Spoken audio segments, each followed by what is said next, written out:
Welcome to Not Milk Never Milk. Subscribe if you're lactose intolerant.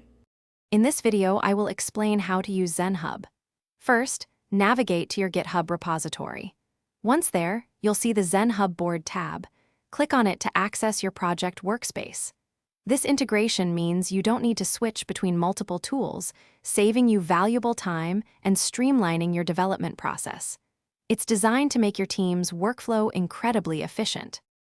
Zen Hub allows you to create custom workspaces, perfect for managing multiple projects or distinct teams.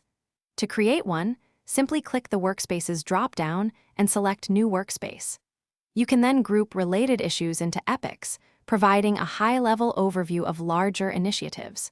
Moving issues is as easy as dragging them across your pipelines, instantly updating their status for everyone to see. Pipelines are the heart of your Zen Hub board, representing different stages of your workflow. You can customize these to perfectly fit your team's process, whether it's to do, in progress, or done. Zen Hub also offers robust reporting, including burn down and release reports, giving you clear insights into your team's progress.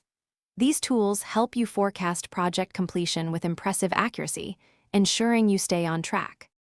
Beyond the basics, Zen Hub offers advanced features like story points for estimating effort, helping your team plan sprints more effectively. You can also define dependencies between issues, ensuring tasks are completed in the correct order. This powerful tool fosters seamless collaboration, allowing your entire team to work together efficiently within the familiar GitHub environment, making project management intuitive and integrated. Thanks for watching. If this was helpful, leave a like and consider subscribing. See you next time.